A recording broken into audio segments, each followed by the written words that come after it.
Welcome to all of you. स्वागत है आपका अनलर्निंग पाठशाला में।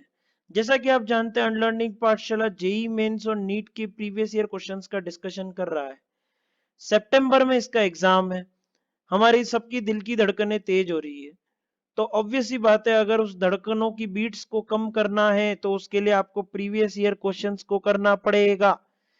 उसके लिए हम काफी सारे टॉपिक कवर अप कर चुके हैं इस सीरीज में। आज हमारी केमिकल इक्विलिब्रियम की जो सीरीज है उसका आखिरी पार्ट लेने जा रहे हैं, जिसमें हम 2019 और 2020 जैन अटेम्प्ट के क्वेश्चंस को देखेंगे और परखेंगे। हमारा मोटिव बस यही है, RPM. Sir what do you mean by RPM? जिसको पता नहीं है वो एक वीडियो हमारा लॉन्च हुआ है अनलर्निंग पाठशाला का, उसको आप जरूर देखें। आपको समझ में आएगा आरपीएम का मतलब क्या है। चलिए प्रोसीड करते हैं इस।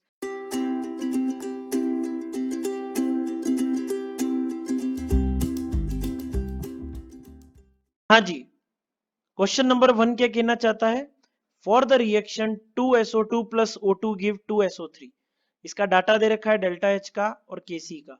अपन को जितने भी स्टेटमेंट है उसमें से इनकरेक्ट स्टेटमेंट को देखना है। Chemical equilibrium constant is large suggestive of reaction going to completion and as no catalyst is required. Catalyst का इक्विलिब्रियम कांस्टेंट के साथ कोई रिलेशन नहीं। कैटलिस्ट डालो नहीं डालो कोई फर्क नहीं पड़ता उससे के की वैल्यू पे। के की वैल्यू जो बड़ी वैल्यू है वो ये बता रही है कि रिएक्शन ऑलमोस्ट फॉरवर्ड की तरफ एक्सटेंड उसका ज्यादा है, मतलब प्रोडक्ट की कंसेंट्रेशन काफी ज्यादा होगी एज कंपेयर टू रिएक्टेंट। इसमें कैटलिस्ट का कोई रोल नहीं है, ठीक है। तो उसके बारे में अपन कुछ बोल नहीं सकते, इसलिए स्टेटमेंट क्या है, इनकरेक्ट। पर तब भी अपन बाकी स्टेटमेंट भी देखेंगे। ऐसा नहीं कि ये आंसर 1 आ गया तो बस टिक कर दिया आगे बढ़ जाएंगे, नहीं। अनलर्निंग पाठशाला का मोटिव बस यही है कि एक एक कंसेप्ट जाए जब भी अपन क्वेश्चन डिस्कस कर रहे हो। तो 2 और 3 और 4 ऑप्शन देखते हैं। Equilibrium will shift in forward direction as the pressure increases. मैंने आपको पहले ही बताया पी टोटल आप इसमें देख लो ऊपर आ रहा है नीचे आ रहा है। अब देखो SO3 का पी टोटल ऊपर आएगा, इन दोनों का नीचे आएगा, तो ओवरऑल क्या आएगा, नीचे दिख रहा है, साफ दिख रहा है, गैसेस नीचे ज्यादा प्रेजेंट है। इसका मतलब Q is proportional to 1/PT। तो जैसे ही आप PT बढ़ाओगे तो Q क्या होगा, घटेगा। घटेगा तो K से क्या हो जाएगा, कम हो जाएगा। रिएक्शन क्या होगी, फॉरवर्ड की तरफ जाएगी। तो ये तो स्टेटमेंट क्या हो गया, सही हो गया। इसका मतलब ये आंसर होगा क्या, नहीं। Equilibrium constant decreases as the temperature increases. भैया रिएक्शन क्या है, एक्सोथर्मिक। तो मैंने बताया था जब भी नेगेटिव साइन आए, विपरीत परिस्थिति, इसका मतलब टेम्परेचर बढ़ाएंगे तो के घटेगा, ठीक है। इसका मतलब ये स्टेटमेंट भी क्या हो गया, सही। इसका मतलब ये भी आंसर नहीं है। Addition of inert gas at constant volume will not affect chemical equilibrium constant. तो वैसे भी अफेक्ट नहीं करता, और ये स्टेटमेंट सही भी है, ठीक है। तो ये वाला भी आपका स्टेटमेंट सही है, तो ये ऑप्शन भी गलत। आगे बढ़ते हैं क्वेश्चन नंबर 2 पे। Which of the following equilibrium Kp is not equal to Kc। क्यों ना आप इसकी वजह ये देखो कि कौन सी reaction Kp is equal to Kc है, जिसमें RT की पावर क्या होगा, 0। भाई यही तो रिलेशन होता है, Kp और Kc के बीच में यही रिलेशन होता है। RT की पावर 0 होगी तभी तो ये दोनों K बराबर होंगे। तो आपको बस पूरा ये देखना है, डेल्टा Ng जिसका 0 है वो रिएक्शन गलत है। उस रिएक्शन, इस स्टेटमेंट के हिसाब से वो वाली रिएक्शन को अपन को आंसर मार्क नहीं करना है। तो बेटा इसका डेल्टा Ng देखो कितना आ रहा है, 1 आ रहा है, तो ये आपका आंसर है, ठीक है। इसका क्या आ रहा है, डेल्टा Ng 0 आ रहा है, इसका मतलब इसमें Kp is equal to Kc होगा।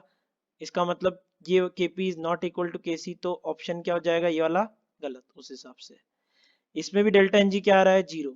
इसका मतलब इसमें भी Kp is equal to Kc होगा, नॉट इक्वल टू नहीं होगा, तो ये भी गलत। इसमें भी डेल्टा Ng की वैल्यू कितनी आ रही है, 0। इसका मतलब ये वापस से यही वाली कंडीशन क्या हो रही है, नॉट सेटिस्फाइड, तो ये ऑप्शन भी गलत। बहुत सिंपल सवाल पूछा है, तो आप इसकी विपरीत परिस्थिति देख लेते हैं बस, जिसमें डेल्टा Ng 0 है उस रिएक्शन को सेलेक्ट ही नहीं करना है। तो बहुत आसान सा सवाल है। क्वेश्चन नंबर 3 देखते हैं। if two solid dissociate as follows, this total pressure when both the solid dissociate simultaneously। अगर मान लीजिए इन दोनों को सेम कंटेनर में रख दिया, यहाँ पे A है और D है, दोनों है, इसका मतलब ये दोनों के दोनों अपना एक इक्विलिब्रियम लाएंगे। अब साइमल्टेनियस इक्विलिब्रियम क्या होता है कि जब दो इक्विलिब्रियम होते हैं एक साथ, तो जो कॉमन स्पीसीज होती है उसकी कंसंट्रेशन या उसका प्रेशर क्या हो जाता है, सेम। अगर गैस है तो concentration as well as pressure क्या हो जाएगा, सेम। अब इसमें टोटल प्रेशर की बात करी है तो हम ये मान के चल लेते हैं इसका P1 आया इस रिएक्शन से P1, इस रिएक्शन से P2, इस रिएक्शन से P2। अब बेटा C तो A से भी मिला है, D से भी मिला है, तो C का ओवरऑल प्रेशर क्या होगा, P1 प्लस P2। यहाँ पे भी P1 प्लस P2, क्योंकि दोनों तरफ शक्ल तो बेटा क्या है, सेम। अब आपको बताना है टोटल प्रेशर। टोटल प्रेशर तो देख लेते हैं, KP1 जो कि क्या है, x के बराबर कर रहा हूं directly, x equal to P1 into P1 plus P2, ऐसी y is equal to P2 into P1 plus P2। ठीक है, ऐसा हो गया। टोटल प्रेशर देखना, टोटल प्रेशर कितना होगा, टोटल प्रेशर देखो तीन गैसेस है इसमें, ध्यान देना इसमें तीन गैसेस हैं। कई सारे बच्चे क्या करते हैं, सी को दो बार एडिशन कर लेते हैं, क्यों करते हैं, मजा आती है उनको। ठीक है, ऐसे नहीं करना है अपन को। ठीक है, एडिशन आप किस किस का करोगे, किस किस गैस के प्रेशर का, बी गैस का, सी गैस का, ई गैस का। तो P1 plus P2 plus P1 plus P2, क्योंकि सी का प्रेशर ये है, तो क्या आ गया, twice of P1 plus P2। अब आप कोशिश करो P1 प्लस P2 की वैल्यू निकालने के लिए। आप क्या करो, इन दोनों इक्वेशन को प्लस कर दो, तो आपको पता चल जाएगा P1 प्लस P2 की वैल्यू कितनी आ जाएगी, under root of x plus y. जैसे ही आप इन दोनों का एडिशन करोगे, आपका ये कॉमन आ जाएगा और ये स्क्वायर हो जाएगा, square will under root, direct इधर वैल्यू पुट करी, आंसर क्या आ गया, 4। बस, बहुत सिंपल क्वेश्चन था साइमल्टेनियस इक्विलिब्रियम का। उम्मीदें काफी कम होती है बच्चों को इस टॉपिक से पूछने की, पर तब भी आ गया, इसका मतलब कुछ कह नहीं सकते हैं जेईई मेंस का। तो आपको हर एक टॉपिक को देखना है, भले आपको मन में लगे कि यार ये मतलब इसका वेटेज कम है, कभी भी कुछ भी हो सकता है बेटा, कोई भरोसा मत रखो। हाँ, जिस टॉपिक की क्वेश्चंस की संख्या ज्यादा होती है उसको बहुत अच्छे से देखना है। जैसे Kp is equal to Kc into R T की पावर डेल्टा एन जी, इसके काफी सारे क्वेश्चन आ गए, आगे भी देखते हैं आते हैं कि नहीं।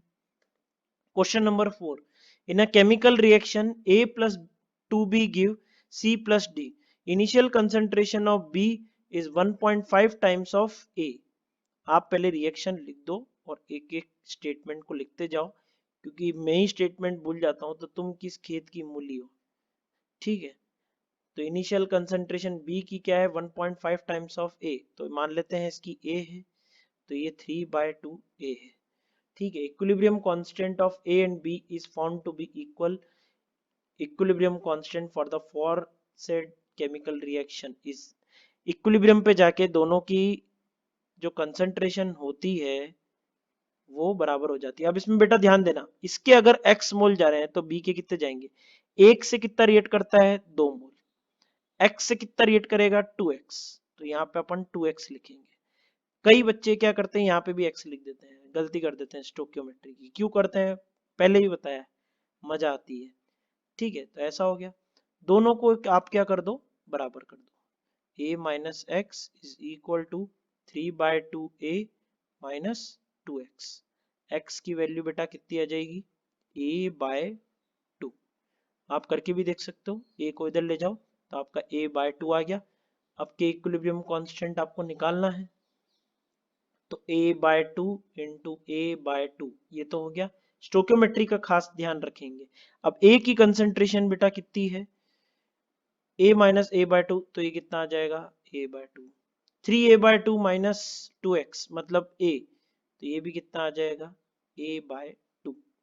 ध्यान से देख लो, a/2 इंटू 2 a आ जाएगा, a को माइनस करूंगा 3/2 a से तो क्या आ जाएगा, a/2, तो वैल्यू कितनी आ गई, 1। आंसर क्या आ गया, 2। तो बहुत सिंपल क्वेश्चन था। आगे आ जाते हैं क्वेश्चन नंबर 5। ये बेटा ऐसा क्वेश्चन है जो आपके रिवीजन में कितनी बार भी कर लो सही रहेगा। तो जो बच्चे आज देख रहे हैं इस वीडियो को, सबसे अच्छा क्वेश्चन, सबसे बेहतरीन क्वेश्चन, जिन्होंने भी 1 से लेके 4 तक अभी पार्ट देख रहे हैं, उन सब के लिए मैं यही कहना चाहता हूँ, सबसे बेहतरीन क्वेश्चन अभी तक केमिकल इक्विलिब्रियम का अगर जेईई मेन में कभी आया है, जो काफी अच्छे लेवल पे आया है, वो यही वाला क्वेश्चन है। Consider the reaction N2 plus 3H2 give 2NH3. Equilibrium constant for the above reaction is Kp. If pure ammonia is left to dissociate, partial pressure of the ammonia at equilibrium is given by. ठीक है, pure ammonia is left to dissociate. ठीक है, तो हम पहले ammonia को क्या करते हैं, डिसोसिएट कर लेते हैं। ठीक है, N2 plus 3H2, तो आप डिसोसिएट कर लो, तो इसका कुछ आ जाता है PNH3। इसका हमें पता नहीं। अब देखो, शुरुआत प्योर अमोनिया से हुई है, इसका मतलब अगर मान लेते हैं इसका P पार्शियल प्रेशर क्रिएट होता है N2 का, तो H2 का कितना क्रिएट होगा, 3P, क्योंकि स्टोकियोमेट्री के हिसाब से आपके प्रेशर इंक्रीज होगा। तो N2 का इक्विलिब्रियम पे क्या हो जाएगा P, और H2 का क्या हो जाएगा 3P। अब ध्यान से सुनना, ये तो हो गया। अब आप कर दो इसके Kp का एक्सप्रेशन, इस वाले इक्विलिब्रियम कांस्टेंट की वैल्यू कितनी होगी, इस वाले इक्विलिब्रियम कांस्टेंट Kp है, तो इस वाले केमिकल इक्विलिब्रियम की कांस्टेंट की वैल्यू कितनी हो जाएगी, 1/Kp। बस इस चीज का आपको ध्यान रखना है। तो P इंटू 3P इसका whole cube upon P of NH3। तो P ऑफ NH3 बेटा कितना आ जाएगा, 20, ये कितना हो जाएगा, अच्छा ये स्क्वायर भी आएगा, तो आपका 27। ठीक है, ये आप ऐसा कर दो, 3 की पावर में ही है, तो 3/2 और P की पावर 4, P की पावर 4 हो जाएगी, 3 + 1 4 अपॉन 2, मतलब 2 आ जाएगा, P स्क्वायर Kp, ऐसा कुछ। ठीक है, ऐसा हो गया है, हो गया, हाँ भैया, ये हो जाएगा। ठीक है, अब देखिए P प्लस 3P, अच्छा इसमें ये जो P है ये असल में P टोटल है। ठीक है, और अपन ने जो P माना है वो किसका प्रेशर है, ये P, इस P का मतलब क्या है हमारे हिसाब से N2 का पार्शियल प्रेशर, और अपन को क्या चाहिए, टोटल प्रेशर। तो P plus 3P is equal to P total. तो P की वैल्यू यहां पे कितनी आ जाएगी बेटा, PT/4। आप इस वैल्यू को डायरेक्ट इधर पुट कर दो, तो ये कितना आ जाएगा, 3 × 3 की power 2 PT square by 16 into Kp। अच्छा Kp की पावर 1/2 भी आएगा, ठीक है, क्योंकि यहाँ पे स्क्वायर है, तो यहाँ पे 1/2। तो ओवरऑल आंसर आपका PNH3 का ये आ जाएगा। आराम से बेटा इस क्वेश्चन को देख लो, आखिरी में जाके ये असल में P टोटल है सारे। आई बात समझ में, क्योंकि बता नहीं रखा है तो यही मानना पड़ेगा। अब क्या होता है कि आदत पड़ जाती है इसकी P लिखने की, 3P लिखने की, इसलिए मेरी ऐसी आदत पड़ गई, हालांकि आदत गलत है, आप मत करना ऐसे, आप P डैश लिख देना, ठीक है, एग्जाम टाइम पे जाके। चलिए आगे बढ़ते हैं क्वेश्चन नंबर 6 पे। स्क्रीनशॉट ले लो इसका सॉल्यूशन का, ताकि आपको रिवीजन में भी हेल्प करे ये question. Question number 6, 5.1 gram of NH4SH is introduced in 3 liter evacuated flask। Evacuated flask मतलब जिसमें कोई एयर नाम की कोई चीज नहीं है, 3 to 7 degree Celsius, 30% of solid NH4HS decompose to NH3 plus H2S। आपको Kp की वैल्यू बतानी। अब देखो बेटा, पार्शियल प्रेशर आपको पता है ही नहीं, ठीक है, तो NH4SH क्या बनाएगा बेटा, NH3 और H2S। इसके देख लेते हैं कितने मोल है, जब आप इसका मोलर मास निकालोगे, किसका, NH4SH का, तो मैंने तो पहले से ही निकाल रखा है, आप निकाल के भी देख लेना, 51 ग्राम आएगा।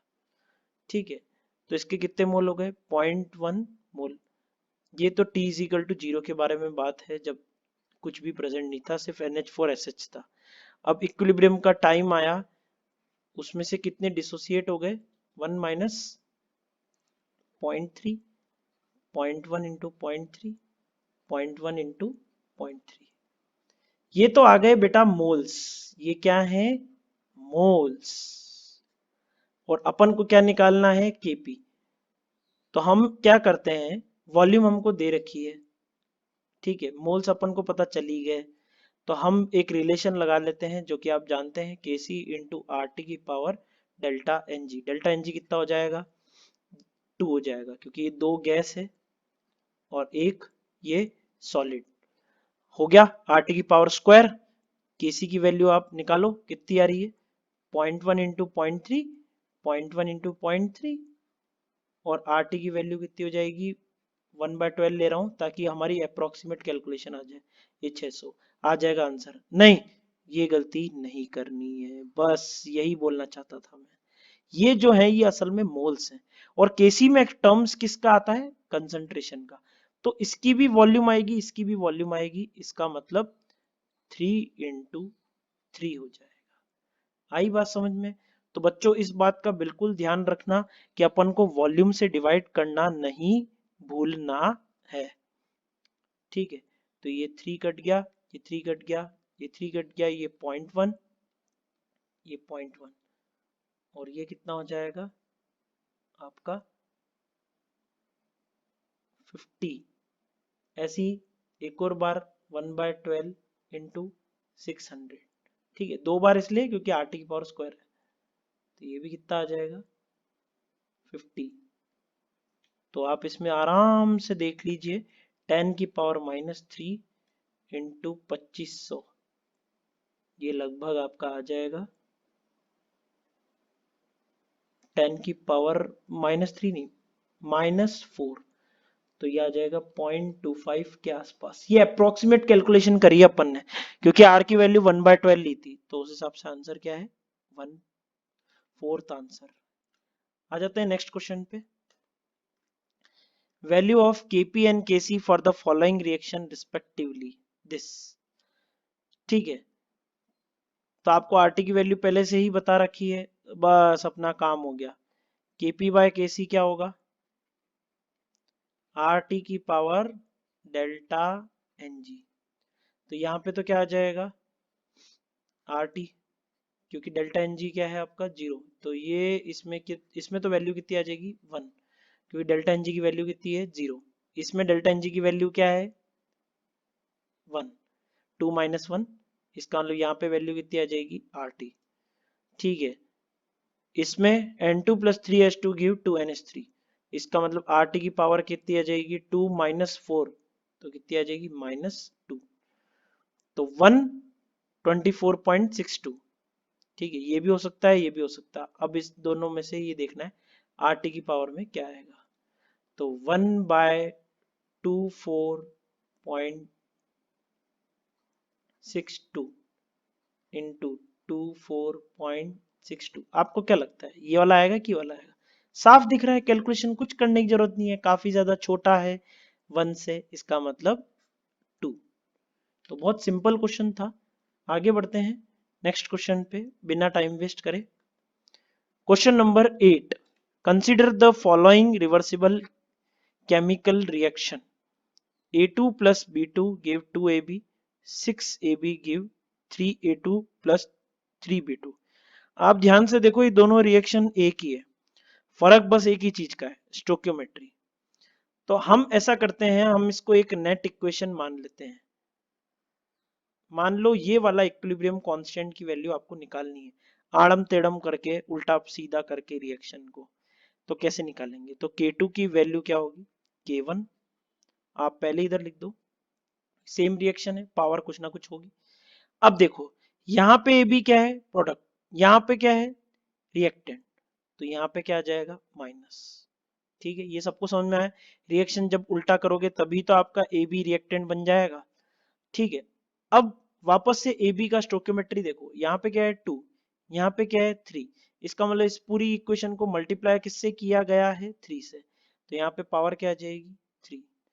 तो ये क्या आ जाएगा K2 is equal to K1 की पावर -3। कहते हैं नेक्स्ट क्वेश्चन 9 पे। 9th सवाल कहना क्या चाहता है, एक A है जो कि रिएक्टेंट है, is in equilibrium with product B, जिसको सर्कल से डिनोट किया है, मतलब A is in concentration with B। इसका मतलब इसके K इक्विलिब्रियम की वैल्यू कितनी हो जाएगी, जितनी कंसंट्रेशन B की है अपॉन स्टोइकियोमेट्री अपॉन A का कंसंट्रेशन। तो दोनों के लिए वॉल्यूम तो बेटा सेम है, इसका मतलब नंबर ऑफ पार्टिकल देख लो, अपने आप K की वैल्यू आ जाएगी। तो A की वैल्यू देख लो, स्क्वायर से रिप्रेजेंट कर रहे हैं, तो 1 2 3 4 5 6, यहाँ पे कितना आ जाएगा 6। अब B की वैल्यू देखो कितनी आ जाएगी, इसके कितने पार्टिकल हैं 1 2 3 4, 1 2 3 4 5 6 7 8 9 10 11 आ जाएगी। तो लगभग कितनी आ जाएगी 2 के आसपास, तो वैल्यू कितनी आ जाएगी 4। तो बहुत सिंपल सवाल था, 2020 का सबसे आसान सवाल यही था। ठीक है, तो आज के लिए बस इतना ही। हमारे साथ लगे रहिए, हमारे चैनल को लाइक कीजिए, सब्सक्राइब कीजिए, खूब सारी खुशियां दें, खूब सारा प्यार दें, और हमारे चैनल में बने रहने के लिए हमारे बेल आइकन को दबाइए, जिससे कि आपके पास तुरंत नोटिफिकेशन तत्काल प्रभाव से आपके पास पहुंच जाए।